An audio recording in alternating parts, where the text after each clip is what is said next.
আসসালামু আলাইকুম এভরিওয়ান, আশা করছি সবাই ভালো আছেন। তো এখানে আমি খুবই ইয়াম্মি আর নতুন একটা কি বলে কেকের লেয়ারিং ভিডিও শেয়ার করছি। নতুন বলতে আমার পেজে নতুন। আমার পেজে না নতুন নতুন ফ্লেভারিং অ্যাড করতে আমার কাছে খুবই ভালো লাগে। তো এখানে হচ্ছে ফার্স্টেই আমি বেসিক আমার যে চকলেট কেকটা হয় সেটা লেয়ারিং করে নিচ্ছি। এটার মধ্যে নতুনত্বটা হচ্ছে আমি এটার প্রত্যেকটা লেয়ারের মাঝে হচ্ছে নিউটেলাটা এড করব। আমার কাছে এর আগে অনেক আপুরাই হচ্ছে নিউটেলা ফ্লেভারের কেকটা চেয়েছে।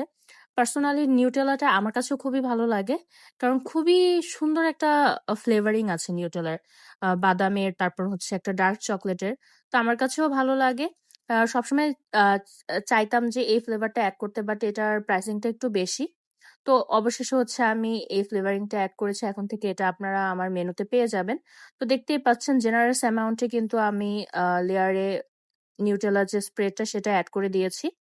আমি হচ্ছে সবকিছুই একটু ব্যালেন্স রাখার চেষ্টা করেছি, যেন মিষ্টিটা তারপর হচ্ছে চকলেটের ফ্লেভারিংটা দুইটাই ব্যালেন্স থাকে। সব জিনিস কিন্তু বেশি পরিমাণে দিয়ে দিলেই যে সেটা খেতে অনেক ইয়ামি হবে বা মজা হবে তা কিন্তু না। বেশি পরিমাণে দেখলে দিলে আরকি সেটা ভিডিওতেই অনেক আকর্ষণীয় লাগে। বাট খেতে আমার কাছে পার্সোনালি মনে হয় যে না, বেশি একটা ভালো লাগে না। তো আমি হচ্ছে লেয়ারিং এর যে চকলেট গানাশটা আমি নরমালি চকলেট কেকে যেভাবে দিয়ে থাকি, আর মাঝের যে নিউটেলা স্প্রেডটা, দুইটাই হচ্ছে আমি খুবই ব্যালেন্সড ভাবে দেওয়ার চেষ্টা করেছি, যেন দুইটার ফ্লেভারই খুব সুন্দরভাবে পাওয়া যায়।